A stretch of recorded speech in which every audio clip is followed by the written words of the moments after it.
दोस्तों यूँ तो मार्केट के अंदर किसी भी बैड न्यूज़ के ऊपर मार्केट हमें किसी भी टाइम क्रैश करता हुआ नज़र आ सकता है।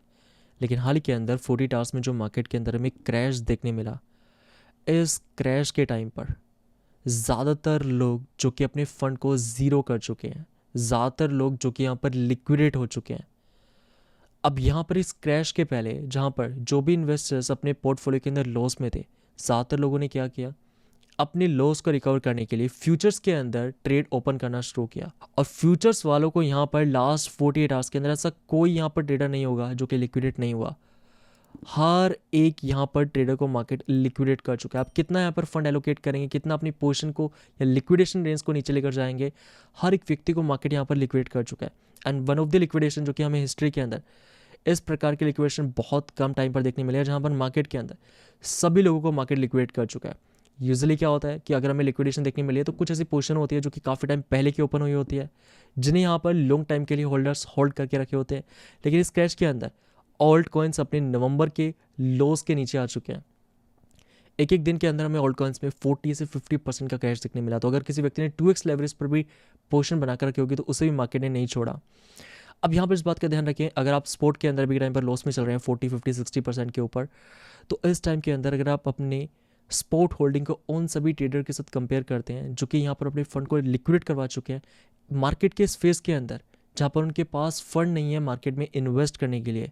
और नवंबर दिसंबर के अंदर हमने मल्टीपल वीडियोस में डिस्कशन किया था क्यों हमें अप ट्रेंड के अंदर फ्यूचर ट्रेडिंग को अवॉइड करना। हालांकि इस टाइम के अंदर पैसा बनाना आसान होता है, लेकिन क्रिप्टो के अंदर एक बैड न्यूज़ एक दिन के अंदर ऑल्ट कॉइन्स को 50% डंप कर सकते हैं। अब इस टाइम के अंदर अगर आप स्पोर्ट के अंदर इन्वेस्टेड हैं, अगर आपका पोर्टफोलियो डाउन के अंदर चल रहा है, अगर आपको लगता है कि ऑल्ट कॉइन्स रिकवर होंगे नहीं होंगे, जिसको लेकर आज इस वीडियो के अंदर हम डिस्कशन करने लगे हैं। अभी टाइम पर आप ट्विटर के ऊपर देख सकते हैं, जो लोग यहाँ पर ये सोच रहे थे, जिनके अंदर लास्ट होप थी कि मार्केट यहाँ से रिकवर होगा, मार्केट के अंदर हमें रिकवरी देखने मिलेगी ऑल्ट कॉइन्स में, वो लोग भी यहाँ पर लिक्विड हो चुके हैं या मार्केट को एग्जिट कर चुके हैं। So without wasting any further time directly screen के ऊपर इन डिटेल में डिस्कस करते हैं। अगर हम दोस्तों यहाँ पर यूएस के स्टॉक मार्केट को देखें, जहाँ पर हाल ही के अंदर हमें यूएस की तरफ से टैरिफ के ऊपर स्टेटमेंट देखने मिली है, जहाँ पर ट्रम्प का ही कहना है कि अभी के टाइम पर जो टैरिफ इंपोज किया गया था मैक्सिको के ऊपर, कनाडा के ऊपर 25%, अगर हम यहाँ पर सिर्फ मैक्सिको की बात करते हैं जहाँ पर 25% टैरिफ को एक महीने के लिए पोज कर दिया गया। अब ये न्यूज़ के आते ही मार्केट के अंदर, अगर हम स्टॉक मार्केट की बात करते हैं, जहाँ पर यूएस स्टॉक मार्केट के अंदर इस न्यूज़ के बाद हमें 1.5% की रिकवरी देखने मिली है, जो कि बिटकॉइन के 7 से 10% रिकवरी के बराबर है। अब यहाँ पर दोस्तों जिस टाइम वीडियो में रिकॉर्ड कर रहा हूँ, बिटकॉइन यहाँ पर ट्रेड कर रहा है 98,000 यूएस डॉलर के ऊपर। अगर हम यहाँ पर यूएसडी डोमेन्स की बात करें, सो यहाँ पर मंथली टाइम फ्रेम के अंदर हमने चार्ट ओपन करके रखा है, जहाँ पर हाल ही के अंदर जो हमें क्रैश देखने मिला था बिटकॉइन के अंदर, इथेरियम, ऑल्टकॉइन मार्केट कैप के अंदर, इस क्रैश के टाइम पर अगर हम यूएसडी डोमिनेंस को देखें, जहाँ पर यूएसडी डोमिनेंस 23% से पम्प कर दिया। एंड ये वो लास्ट 7 ईयर्स का सपोर्ट ट्रेंड लाइन है, जिसके नीचे लगभग हमें 3 मंथ्स का टाइम कंप्लीट होने लगा है, जहाँ पर लास्ट 3 मंथ से यूएसडी डोमिनेंस अपने सपोर्ट के नीचे ट्रेड कर रही है, जो कि अभी के टाइम पर रेजिस्टेंस की ट्रेड कर रहा है यूएसडी डोमिनेंस के लिए। आई नो अभी के टाइम पर आप सभी के मन में सिर्फ एक सवाल आ रहा होगा कि क्या ये सभी चार्ट्स का कोई मतलब भी है, क्योंकि इस प्रकार के हम ट्विटर के ऊपर ट्वीट्स देख रहे थे कि इन चार्ट्स का कोई मतलब नहीं है। लेकिन अगर आप यहाँ पर देखें तो यहाँ पर हुआ क्या है कि जैसे यहाँ पर क्रिप्टो मार्केट के अंदर में सेल ऑफ देखने मिला है, सारा पैसा कन्वर्ट हुआ यूएसडीटी के अंदर, स्टेबल कॉइन के अंदर कन्वर्ट होने की वजह से हमें यूएसडीटी डोमिनेंस पंप करती हुई नजर आई। और यूएसडी डोमिनेंस जैसे ही पंप हुई, हमने क्या देखा, यहाँ पर लास्ट 7 ईयर्स के सपोर्ट ट्रेंड लाइन को यूएसडी डोमिनेंस अपसाइड की तरफ ब्रेक कर रही थी। लेकिन जिस टाइम वीडियो में रिकॉर्ड कर रहा हूँ, यूएसडी डोमिनेंस फिर से यहाँ पर अपने रेजिस्टेंस के नीचे आ चुके हैं, जहाँ पर हमें 11% का डिक्लाइन देखने मिला है यूएसडी डोमिनेंस के अंदर। अब इसका मतलब क्या है कि यूएसडी डोमिनेंस के जब पंप आया था तो सारा पैसा यहाँ पर जो क्रिप्टो के अंदर सेल ऑफ में देखने मिला, वो स्टेबल कॉइन के अंदर कन्वर्ट हुआ। और 11% का जैसे यहाँ पर हमें डिक्लाइन देखने मिला यूएसडी डोमिनेंस के अंदर, दैट मीन्स जो पैसा स्टेबल कॉइन के अंदर आया था, ये पैसा वापस से हमें क्रिप्टो की तरफ इन्वेस्ट होता हुआ नजर आया। अब यहाँ पर ऑल्ट कॉइन्स के लिए वर्स्ट केस सिनेरियो क्या रहता है कि अगर मार्केट के अंदर सेल ऑफ आ रहा है, एक तरफ यहाँ पर ऑल्ट कॉइन्स ब्लीड कर रहे हैं, दूसरी तरफ अगर यूएसडी डोमिनेंस इंक्रीज कर रही है, दैट मीन्स यहाँ पर ऑल्ट कॉइन्स को सेल करके स्टेबल कॉइन में कन्वर्ट किया जा रहा है। और सेम टाइम पर अगर यूएसडीटी के साथ साथ बिटकॉइन की डोमिनेंस भी बम कर जाए, तो यहाँ पर ये वो सिचुएशन है जिसमें अगर बिटकॉइन 1% भी ब्लीड करता है तो ऑल्ट कॉइन्स हमें 10, 15, 20% तक भी ब्लीड करते हुए नजर आते हैं। ऐसा इसलिए क्योंकि बिटकॉइन डोमिनेंस भी बम कर रही है, यूएसडी डोमिनेंस भी बम कर रही है, और ऑल्ट कॉइन्स ब्लीड कर रहे हैं। सारा पैसा यहाँ पर ऑल्ट कॉइन से निकल कर जा रहा है स्टेबल कॉइन और बिटकॉइन की तरफ। और ऐसा ही हमने यहाँ पर लास्ट 48 आवर्स के अंदर देखा, जहाँ पर बिटकॉइन डोमिनेंस हमें 64% से ऊपर जाती हुई नजर आई। अभी जिस लेवल के ऊपर बिटकॉइन डोमिनेंस ट्रेड कर रही है, जो कि है 61% के ऊपर, लास्ट टाइम हम इसी लेवल के ऊपर थे मिड नवंबर के अराउंड, नवंबर 2024 के अंदर, जिस टाइम पर ऑल्ट कॉइन्स अभी के लेवल्स पे ट्रेड कर रहे थे, और कुछ ऐसे ऑल्ट कॉइन्स अभी के टाइम पर जो कि अपने नवंबर के लोस को भी यहाँ पर नीचे की तरफ ब्रेक कर चुके हैं। अब यहाँ पर जितना पैसा नवंबर 2024 के बाद ऑल्ट कॉइन्स के अंदर फ्लो हुआ था, उतना ही पैसा निकलकर वापस यहाँ पर बिटकॉइन की तरफ आ चुका है। एक बार फिर से बिटकॉइन डोमिनेंस अपने पीक के ऊपर आ चुकी है। अगर हम यहाँ पर अदर्स डोमिनेंस को देखते हैं, यानी अगर हम ऑल्ट कॉइन डोमिनेंस को देखते हैं टॉप 10 के क्रिप्टो करेंसीज को छोड़कर, तो यहाँ पर लास्ट 9 ईयर्स के अंदर फर्स्ट टाइम ऐसा हुआ है जहाँ पर मंथली कैंडल अपने 9 ईयर्स के सपोर्ट ट्रेंड लाइन को नीचे की तरफ ब्रेक कर चुकी है। हालांकि हमें ये ब्रेकडाउन देखने मिला था 21% के ऊपर, जिसमें से अभी के टाइम पर लगभग हमें 13% की रिकवरी देखने मिल चुकी है। अब यहाँ पर फेब मंथ की क्लोजिंग के लिए हमारे पास 25 डेज का टाइम बाकी है, एंड ये मार्केट के अंदर में क्रैश देखने मिला फेब के फर्स्ट वीक में। तो इन 25 डेज के अंदर यहाँ पर फिर से ऑल्ट कॉइन डोमिनेंस अपने सपोर्ट को रिक्लेम कर सकती है। लेकिन जब तक यहाँ पर हम सपोर्ट ट्रेंड लाइन के नीचे ट्रेड कर रहे हैं, कहीं ना कहीं यहाँ पर ये नेगेटिव सिनेरियो लेकर आता है ऑल्ट कॉइन्स के लिए। सो इन चार्ट्स के ऊपर हमें नज़र बनाकर रखनी है। आई नो अभी के टाइम पर हर एक इन्वेस्टर यहाँ पर पैनिक के अंदर अपनी होल्डिंग को लेकर 70-80% ऑल्ट कॉइन इतना नीचे आ चुके हैं। लेकिन यहाँ पर अगर आप डोमिनेंस को देखते हैं, तो डोमिनेंस भी कितना डिक्लाइन किया 37% से। अगर हम दिसंबर से लेकर या दिसंबर 2024 से फेब 2025 के टाइम फ्रेम को मेजर करते हैं, 38% का हमें डिक्लाइन मिला है ऑल्ट कॉइन डोमिनेंस के अंदर। क्रिप्टो में जितना पैसा है उसमें 38% डोमिनेंस लूज कर चुके हैं ऑल्ट कॉइन्स। अब यहाँ पर अगर हम टोटल क्रिप्टो मार्केट कैप की बात करते हैं, जो कि स्टिल अपने प्रीवियस बुल मार्केट के रेजिस्टेंस के ऊपर होल्ड कर रहा है, मार्केट के इस क्रैश के अंदर टोटल क्रिप्टो मार्केट कैप लो कंफर्म करता है 2.8 ट्रिलियन डॉलर के ऊपर, जहाँ पर इस क्रैश के अंदर लगभग 430 बिलियन डॉलर पैसा मार्केट से बाहर निकल जाता है, जो कि स्टेबल कॉइन के अंदर कन्वर्ट होता है, जिस वजह से हमें यूएसडी डोमेन्स के अंदर ये पम्प देखने मिला था। लेकिन एक बार फिर से यूएसडीटी से पैसा निकल कर जा रहा है क्रिप्टो की तरफ, जहां पर अभी के टाइम पर 3.18 ट्रिलियन डॉलर के ऊपर आ चुका है टोटल क्रिप्टो मार्केट कैप, जो कि स्टिल अपने प्रीवियस बुल मार्केट के रेजिस्टेंस को अभी के टाइम पर सपोर्ट की तरह होल्ड कर रहा है। अगर हम टाइम फ्रेम को मेजर करते हैं तो लगभग हमें 77 डेज का टाइम कंप्लीट होने लगा है, लगभग यहाँ पर 2.5 महीने से ज़्यादा हो चुके हैं, जहाँ पर इस टाइम फ्रेम के अंदर टोटल क्रिप्टो मार्केट कैप अपने सपोर्ट के ऊपर होल्ड कर रहा है। हर एक यहाँ पर क्रैश के अंदर टोटल क्रिप्टो मार्केट कैप इस सपोर्ट ट्रेंड लाइन से बाउंस कर रहा है। लेकिन हाल के अंदर जो हमें यहाँ पर नीचे की तरफ वीक दिखने मिली, ये वो लिक्विडेशन वीक है जहाँ पर मार्केट ने लिक्विडिटी को ग्रैब किया है। अब हो सकता है आप में से कोई ऐसे इन्वेस्टर जिनके बीच में एक क्वेश्चन हो, क्यों मार्केट बार बार लिक्विडिटी ग्रैब करने के लिए नीचे आ रहा है? अगर मार्केट लिक्विडिटी ग्रैब करता रहा तो मार्केट कभी वापस ऊपर जाएंगे ही नहीं।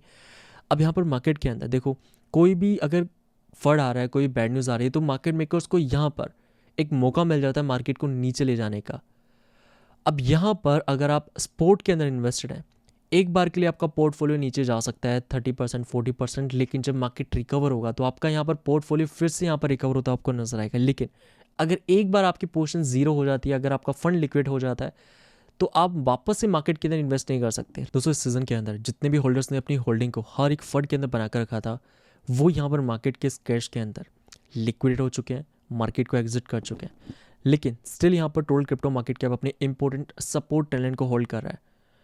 हर एक सीजन के अंदर हमें इस प्रकार का इतने टाइम तक कंसोलिडेशन देखने नहीं मिला है। जैसा कि अगर हम लास्ट साइकिल में देखते हैं तो प्रीवियस बुल मार्केट के रेजिस्टेंस को ब्रेक करने के बाद लगभग हम एक हफ्ते तक यहाँ पर कंसोलिडेट किए, जिसके बाद मार्केट में हमें कंटिन्यूएशन देखने मिला। और अगर हम और पीछे जाते हैं तो यहाँ पर 2017 साइकिल के अंदर, जहाँ पर ब्रेकआउट के बाद लगभग मार्केट 42 डेज तक यहाँ पर अपने रेजिस्टेंस के ऊपर सपोर्ट कंफर्म करता है। लेकिन इस साइकिल के अंदर इन्वेस्टर्स को इतना फ्रस्ट्रेट किया जा रहा है, जहाँ पर लगभग 3 मंथ्स हमें कंप्लीट होने वाले हैं, जहाँ पर मार्केट अपने स्ट्रॉन्ग सपोर्ट ट्रेंड लाइन के ऊपर कंसोलिडेट कर रहा है, एंड टोटल मार्केट कैप का यहाँ पर अपने सपोर्ट ट्रेंड लाइन के ऊपर सस्टेन करना इंपॉर्टेंट है। साथ ही में अगर हम फंडिंग रेट की बात करते हैं, तो अगर हम बिटकॉइन की फंडिंग रेट को देखें, जो कि लास्ट 2 वीक से अपने लोस के ऊपर ट्रेड कर रही थी, जो कि अभी के टाइम पर -0.0046 के ऊपर। अक्सर यहाँ पर इन्वेस्टर्स कंफ्यूज रहते हैं फंडिंग रेट को लेकर। जैसा कि अगर हम लास्ट 2 वीक्स में देखते हैं, जहाँ पर फंडिंग रेट अपने लोस के ऊपर ट्रेड कर रही होती है, अगर हम इसे कंपेयर करते हैं नवंबर दिसंबर के हाई से, अब यहाँ पर लास्ट 2 वीक्स में जब फंडिंग अपने लोस के ऊपर थी तो बिटकॉइन हमें रिकवर करता हुआ नजर नहीं आया। लेकिन देखा जाए तो फंडिंग लोस के ऊपर तो मार्केट को रिकवर करना चाहिए। अब यहाँ पर फंडिंग हमें क्या इंडिकेट करती है कि मार्केट में कितनी यहाँ पर लॉन्ग्स में पोजीशन ओपन है। अगर फंडिंग यहाँ पर नेगेटिव में जा रही है, दैट मीन्स ये वो टाइम है जहाँ पर इन्वेस्टर्स या अगर हम ट्रेडर्स को देखते हैं जो कि बिटकॉइन को लॉन्ग करने की बजाय बिटकॉइन में अपनी शॉर्ट्स की पोजीशन को बिल्ड कर रहे हैं। अब यहाँ पर अगर हम अक्टूबर 2024 में देखते हैं, जब फंडिंग अपने लोस के ऊपर रहती है, अगर हम इसे कंपेयर करते हैं मार्च के हाई से, जिस टाइम पर बिटकॉइन $68,000 से जाता है $109,000 के ऊपर। लेकिन जब मार्केट के अंदर कोई फंड आता है तो वो बताकर नहीं आता। फंड जैसे मार्केट के अंदर है तो इंस्टेंटली मार्केट के ऊपर हमें उसका रिएक्शन देखने मिलता है। एंड यहाँ पर अभी मार्केट के अंदर जो हमें टैरिफ की न्यूज़ देखने मिली है, 25% टैरिफ और क्रूड ऑयल नेचुरल गैस के ऊपर जो 10% टैरिफ इम्पोज किया गया है यूएस की तरफ से, जिस वजह से यहाँ पर इन्फ्लेशन राइज ना कर जाए, इस फेयर की वजह से यहाँ पर हमें मार्केट के अंदर सेल ऑफ देखने मिला, जिस वजह से फंडिंग रेट नेगेटिव के ऊपर आ रही है। एंड नेगेटिव फंडिंग रेट हमें देखने मिली थी लास्ट टाइम सितंबर 2023 के अंदर। उससे पहले हमें नेगेटिव फंडिंग रेट देखने मिली थी मई के अंदर एंड मार्च 2023 के अंदर। जब भी नेगेटिव फंडिंग रेट हमें देखने मिली उसके बाद अगर मार्च 2023 में देखें, जहाँ पर बिटकॉइन नेक्स्ट वीक 26% से रिकवर करता है, हर एक व्यक्ति को मार्केट बेरिश करके यहाँ पर रिवर्सल करता है। एंड अगर हम यहाँ पर 2024 सितंबर में देखते हैं तो नेगेटिव फंडिंग रेट कुछ टाइम के लिए जाती है, जिसके बाद बिटकॉइन के अंदर में रिवर्सल देखने मिलता है। एंड एक बार फिर से नेगेटिव फंडिंग रेट यहाँ पर बिटकॉइन के अंदर में देखने मिली है हाल ही के अंदर मार्केट के क्रैश के अंदर। अगर हम बिटकॉइन में देखते हैं तो बिटकॉइन के अंदर लास्ट 2 ईयर्स के अंदर फेयर एंड गेयर इंडेक्स हमें हर एक वीक के अंदर किस लेवल के ऊपर देखने मिला था। अगर मार्च 2023 में देखते हैं, ये वो टाइम था जहाँ पर बिटकॉइन एक ही रेंज के ऊपर मल्टीपल टाइम्स सपोर्ट कंफर्म करता है। लेकिन जब ये सपोर्ट नीचे की तरफ ब्रेक होता है, जब यहाँ पर हमें नीचे की तरफ विक देखने मिलते हैं, तो ये वो टाइम था जहाँ पर फेयर एंड गेयर इंडेक्स 34 के ऊपर जाता है, जिसके बाद बिटकॉइन रिवर्सल करता है। इसी प्रकार का यहाँ पर हमें स्ट्रक्चर देखने मिला था। अगर हम दिसंबर 2023 के बाद देखें, बिटकॉइन यहाँ पर अपने न्यू हाइस के ऊपर जाता है, एक ही रेंज के अंदर कंसोलिडेट करता है सपोर्ट के ऊपर। लेकिन जब प्राइस अपने सपोर्ट ट्रेंड लाइन को नीचे की तरफ ब्रेक करता है, ये वो टाइम था जहाँ पर इस वीक के टाइम पर हमें फेयर एंड गेयर इंडेक्स 49 के ऊपर देखने मिला, जिसके बाद यहाँ पर बिटकॉइन रिकवर करता है। एंड अगर हम यहाँ पर 2024 में देखते हैं, इसी प्रकार का स्ट्रक्चर हमें एक बार फिर से यहाँ पर देखने मिला, जो कि यहाँ पर देखा जा सकता है। ये वो ट्रेंड लाइन है, जब प्राइस यहाँ पर अपने न्यू हाइस के ऊपर जाता है तो ये बिटकॉइन मल्टीपल टाइम्स इस ट्रेंड लाइन से सपोर्ट कंफर्म करता है।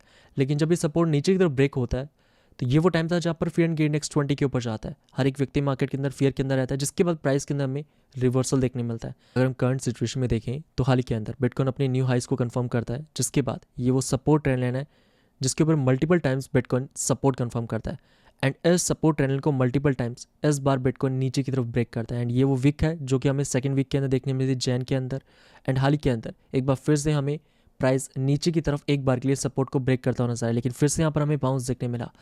अब अगर हम लास्ट 2 ईयर्स में देखें तो जब भी हमें सपोर्ट ट्रेंड लाइन का नीचे की तरफ फेक आउट देखने मिला है, जहाँ पर मार्केट के अंदर हमें फियर देखने मिला है, जिसके बाद प्राइस रिकवर करता है। अगर हम इथेरियम को देखें, सो अभी के टाइम पर इथेरियम की फंडिंग रेट जो कि यहाँ पर नेगेटिव के अंदर आ चुकी है। एंड लास्ट टाइम हमें इथेरियम में नेगेटिव फंडिंग रेट देखने मिली थी अगस्त 2023 के अंदर। दैट मीन्स 2024 के अंदर एक बार भी हमें इथेरियम की नेगेटिव फंडिंग रेट देखने नहीं मिली। अभी के टाइम पर इन्वेस्टर्स इथेरियम को लेकर पहले से बेरिश थे, क्योंकि इथेरियम बिटकॉइन का आउट परफॉर्म नहीं कर रहा था। उसी बीच के अंदर इथेरियम का अपने 2100 लेवल को यहाँ पर हिट करना कहीं ना कहीं इन्वेस्टर्स के बीच में भी फेयर लेकर आता है, क्या इथेरियम परफॉर्म करेगा नहीं करेगा। अगर हम यहाँ पर इथेरियम की वीकली चार्ट को देखते हैं, जिस ट्रेंड लाइन को इथेरियम जो 2022 से होल्ड कर रहा था, उसी ट्रेंड लाइन से यहाँ पर एक बार फिर से इथेरियम बाउंस कर रहा है। हालांकि हमें वीक नीचे की तरफ देखने मिली थी $2100 के ऊपर, लेकिन इस वीक की अगर हम यहाँ पर बॉडी को देखते हैं, बॉडी स्टिल अपने सपोर्ट ट्रेंड लाइन के ऊपर अभी के टाइम पर ट्रेड करें। या फिर अगर हम इथेरियम के इस चार्ट को देखें, जहाँ पर हमें लॉन्ग टाइम फ्रेम के अंदर इथेरियम में असेंडिंग ट्रायंगल की फॉर्मेशन देखने मिल रही है। एंड अभी के टाइम पर हम इथेरियम को 25 से $2600 के रेंज के अंदर हैवीली एक्यूमुलेट कर रहे हैं, जिसको लेकर हम टेलीग्राम पर डिस्कस कर चुके हैं। दोस्तों यहाँ पर इथेरियम का इस रेंज के अंदर ट्रेड करना, एंड लास्ट वीडियो के अंदर हम डिस्कस कर चुके हैं क्यों ऑल्ट सीजन एक बार फिर से डिले हो चुका है। तो इथेरियम का इस रेंज के अंदर मिलना, अगर आपके पास फंड है तो इथेरियम को आप परचेज कर सकते हैं, क्योंकि अपने पास मिड मार्च के अंदर एफओएमसी की मीटिंग है, जिसके अंदर हम क्यूई एक्सपेक्ट कर सकते हैं अभी के टाइम पर स्ट्रॉन्ग ऑल्ट कॉइन्स को। या फिर अगर हम इथेरियम की बात करते हैं जिनके अंदर इन्वेस्ट किया जा सकता है, हालांकि अभी के टाइम पर ज़्यादातर इन्वेस्टर्स के पास फंड नहीं है, लेकिन इस बात का ध्यान रखें अगर हम टोटल क्रिप्टो मार्केट कैप की बात करते हैं जो कि स्टिल अपने सपोर्ट को होल्ड कर रहा है। एंड जहाँ तक बात है ऑल्टकॉइन डोमिनेंस को लेकर, हम सभी के लिए ये इंपॉर्टेंट रहेगा कि ऑल्टकॉइन डोमिनेंस इस महीने के अंदर अपने सपोर्ट को फिर से रिक्लेम कर ले। एंड जहाँ तक बात है यूएसडी डोमिनेंस को लेकर, तो यूएसडी डोमिनेंस स्टिल यहाँ पर अपने रेजिस्टेंस के नीचे स्ट्रगल करेगा। बाकी दोस्तों आपका क्या ओपिनियन है कमेंट करके जरूर बताएं। अगर आपको इस वीडियो से ज़्यादा से भी इन्फॉर्मेशन मिली, लाइक का बटन दबाना मत भूलें। मैं मिलता हूँ फिर आपसे नेक्स्ट वीडियो में, तब तक के लिए जय हिंद, वंदे मातरम।